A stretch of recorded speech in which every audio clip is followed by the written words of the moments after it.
Good morning, my dear students of class 6, and I am glad to welcome you all to today's botany class. What are we going to learn in today's video? This video is going to be a quick revision about chapter 2 in botany. What is chapter 2? The flower, right? So we are going to revise about this lesson in today's class. Let's get started. So let's revise about some properties of flowers. Flower is the reproductive organ of a plant. Which is the reproductive part of a plant? The flower. Only through flower reproduction can happen. Then one more property is generally any flower is colorful, right? Only few are colorless, that is white in color. Most of the flowers are brightly colored and it is the most attractive part of the plant. And flowers will bear fruits and seeds. After flower formation, then except for ornamental plants, the other flowers will be changed into fruits and seed after some point of time in the case of angiosperms. Then we'll learn about or we'll revise about the parts of a flower. The first part is the pedicel. This purple color shaded portion is the pedicel. Pedicel is the stalk of the flower. This is the stalk and this is called by a technical term called pedicel. What is the function of pedicel? Pedicel is the region which will connect the flower with the main stem of the plant. It is a link between the flower and the main stem of the plant. It connects the flower with the stem. Then one more part you have, it is called thalamus. This region is the thalamus, which is slightly swollen in nature. It is bulged in nature when compared to the other parts of the flower. So it is swollen. And where can you find this thalamus? It is found at the end of the stalk. This is the stalk, no? The stick-like structure is the stalk, and at the end, the stalk ends in a thalamus, that is the swollen portion. Then the four main parts of the flower are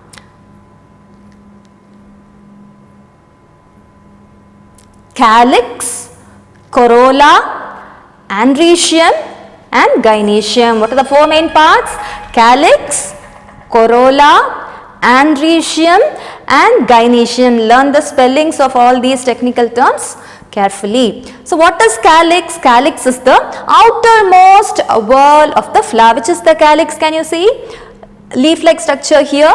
This outermost whorl is called the calyx. And what is sepal? Sepal is a leaf-like structure. This leaf-like structure is the sepal, and it is the one which covers the bud in rows. All you can see when it is in a bud stage, a leaf-like structure will cover it. No, that is the sepal. Usually the number of sepals is 5 or more than 5. At least 5 sepals you will have. And what is the function of the sepal? Because it covers the bud, the main function is giving protection to the buds which are formed, and also whatever is green in color in a plant, they can all carry photosynthesis. So sepals will also carry out photosynthesis.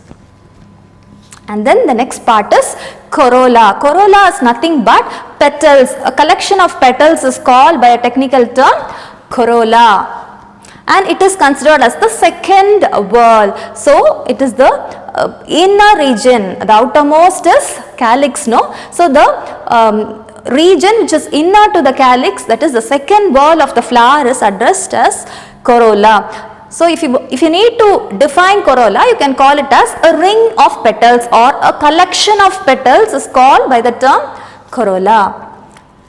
And how will you describe petals? Petals are usually brightly colored and scented. What is scented? Which means they have a good smell, a pleasant smell. And this smell and color will attract the insects for pollination. In the later part of this lesson, we will be revising about pollination. So for pollination, this bright color and scent is all an essential factor which is found in the petals. Then we will revise about androecium. What is androecium? Androecium is the male reproductive part of a flower, and androecium is made up of two important parts. What are they? Stamen and filament. Stamen is also called by the word anther. Anther is given in your textbook, so you can write as anther. So this is anther, the bud like structure is anther, and the stick like structure is the filament. So the anther plus the filament is called by a technical term which is andrecium. So andrecium is equal to anther plus filament. This one plus this one. These two will is together called as andrecium. And this andrecium will have pollen grains in hibiscus flower, no, shoe flower, all you can see a yellow color ball like structure, no, that is called as pollen grains technically.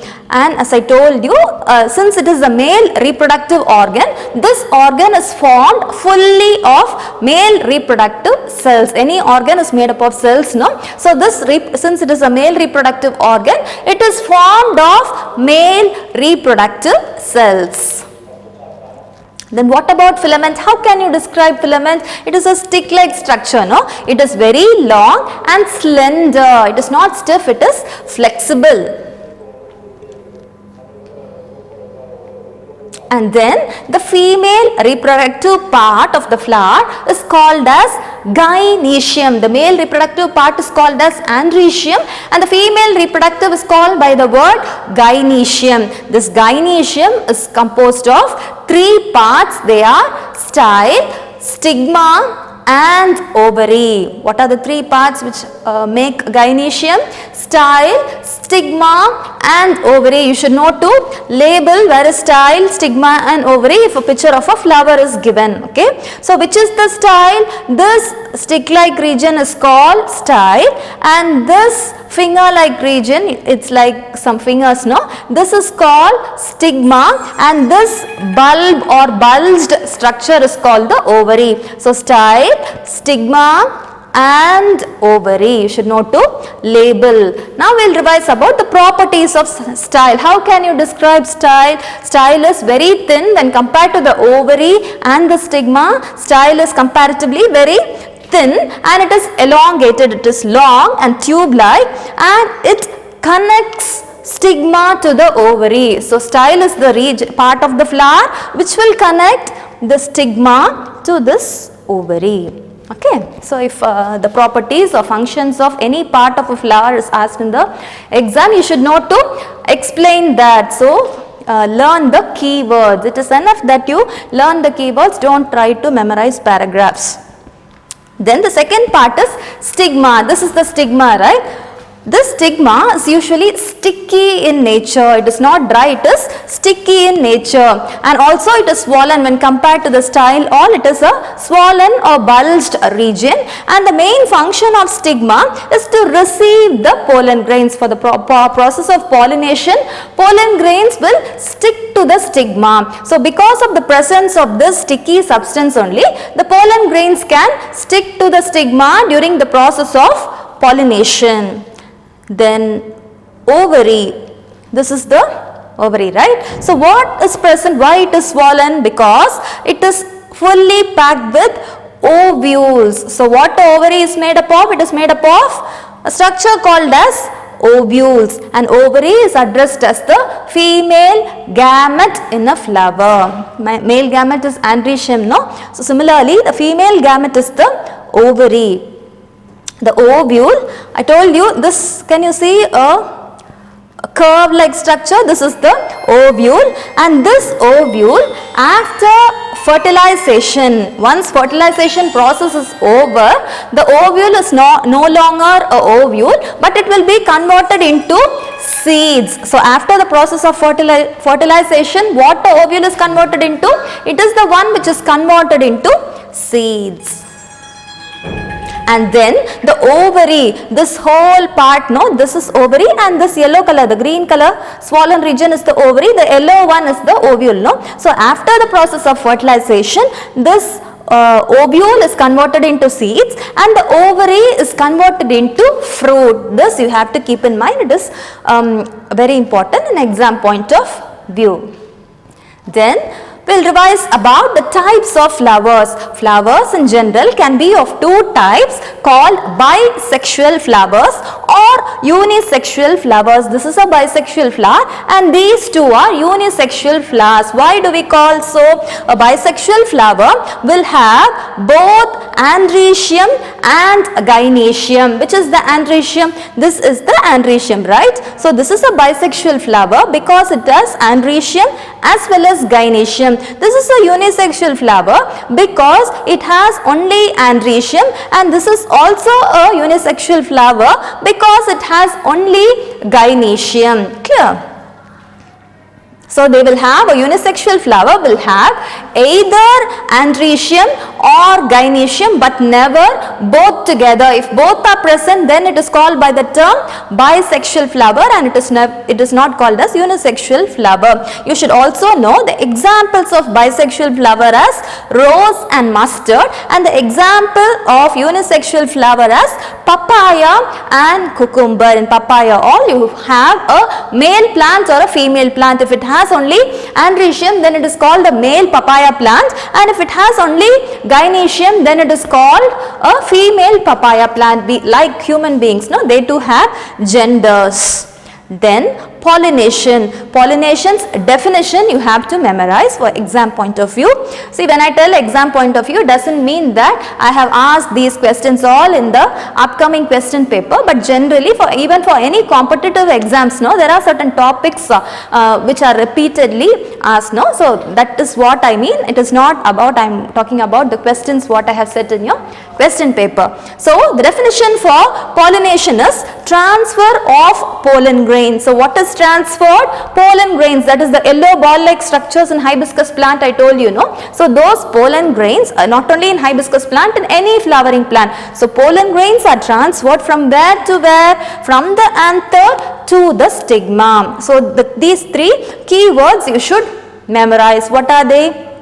Pollen grains is transferred from where? From the anther to where? To the stigma, and one condition is it happens only within the same species. If it is for a rose plant, pollination will happen only for rose plant. If it is a hibiscus plant, only between the same species. It among different species cannot pollinate. This also you have to keep in mind. There are two types of pollination called self-pollination and cross-pollination. Pollination's definition already we have studied. Transfer of pollen grains from anther to the stigma. If this transfer is going to happen within the same plant, it is called as self-pollination. Say for example, if a plant has two flowers, so if the transfer is from one flower to the other flower of the same plant, then it is called as self-pollination. And if it is between two different plants, then it is called as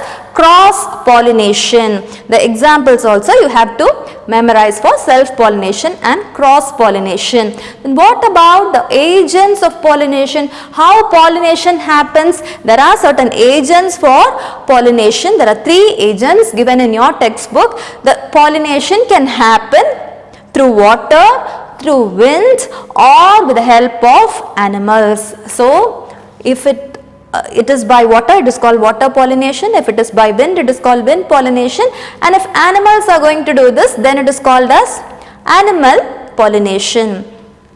So first we will revise about pollination by animals. Which all animals usually involve in pollination? This list, no, this also you have to memorize. Birds usually, insects, butterflies, animals, and bees can undergo help in the process of pollination. And which flowers they will go and take the pollen grain? Usually the flowers which are very large and showy, which is so attractive, to those flowers only usually the insects like bee all will prefer to go. So these flowers are usually brightly colored and they have a sweet scent, that is their smell is good, the fragrance is good.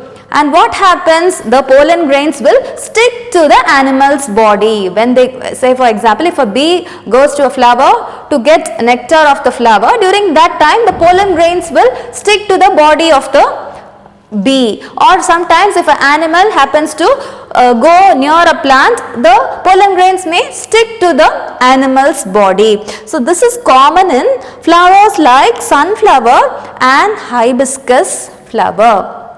Then pollination by wind. The plants which support pollination by wind usually have many pollen grains. The pollen grains number is very large when compared to the other plants. And these flowers which will support pollination by wind will not have brightly colored flowers or showy flowers, just like how insect pollination happen, no? Like that it will not happen. This is usually very light. See, like this plant all, no, it is very light so that it can be carried away by the wind easily. And also these flowers, first I told you there is no attractive color and or there is no sweet scent also to attract any insects or animals, and they are light weight flowers usually, and they have large number of pollen grains, and they are easily attracted to stigma which are very sticky in nature or they are feathery in nature, and also there is no nectar in these type of flowers. These are some of the properties of pollination by wind.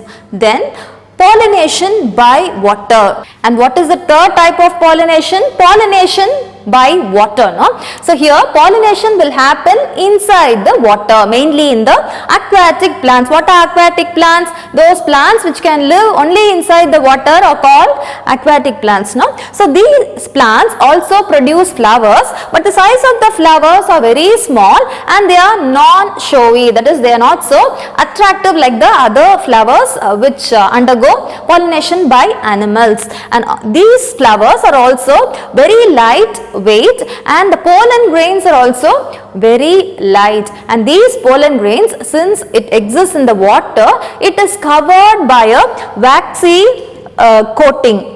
Okay, the pollen grains are covered by a waxy coating so that it doesn't absorb the water. It is like a non-stick material, though it is remaining inside the water. So these pollen grains will float in the water itself and it will go and reach the female flower, and then the process of pollination will happen. The example of water pollinated plant is Vallisneria. See, all these examples you have to memorize. What happens after pollination? Usually a flower is changed into a fruit and a seed after the process of pollination. And what about the remaining parts of the flower? We have already studied the ovule will become the seed and the ovary will become the fruit, right? So what about the petal, sepal, stamen? They all will wither, they will fall down. Only the ovule is converted into seed and the ovary will be formed into a fruit. And the embryo has the ability to develop into a baby plant, that is the seed. When you put under the soil in the presence of water, they will grow into a new plant. Then what are the parts of a fruit? If you have a fruit, you know there is seed inside and a fleshy part, no? So the fleshy part is called pericarp and the hard structure is called the seeds. This pericarp, the soft region, is divided into three parts called epicarp, that is the outermost region, mesocarp, that is the middle region, and endocarp, that is the innermost region. Then the simple fruits in a plant can be of two types again, either as a dry fruit or it can be a fleshy fruit. If it is a dry fruit, the pericarp region is completely dry and they are not differentiated into epicarp, mesocarp and endocarp. They just have one structure called the pericarp and it is completely dry. So some examples are given for this type of fruits. What about fleshy fruits? It has all the properties what we have studied in the previous slide. Then what are the parts of a seed in a flowering plant? It has four important parts called seed coat, embryo, cotyledons and endosperm. All these technical terms you have to memorize. Seed coat is the outermost region and embryo is the portion which has the ability to develop into a new plant, and cotyledons you know, no? Even monocots and dicots we differentiate based on the number of cotyledons. If it has one, it is called monocot, and if it has two cotyledons, if a plant has two cotyledons, you call it as a dicot. Then what is an endosperm? Endosperm is a region which is found beneath the seed coat. This endosperm is the one is like when you put a seed in under the soil, when you bury a seed under the soil, it will germinate into a new plant, no? So it will take time for the seed to give out leaves all. So until that duration, this endosperm will only provide food for the seed to grow into a plant. Only after the development of leaves properly, the plant will undergo the process of photosynthesis and take its food. So until then, it will take the endosperm only as a nutrient source to grow into a small baby plant. And usually the endosperm is present in the monocots, like it is clearly visible in monocots, but it is very reduced in dicots. It is smaller in size and it is not well visible in the case of dicots. So this is about the lesson, the flower. Until I meet you in your next revision class, you all take care, keep studying, and bye.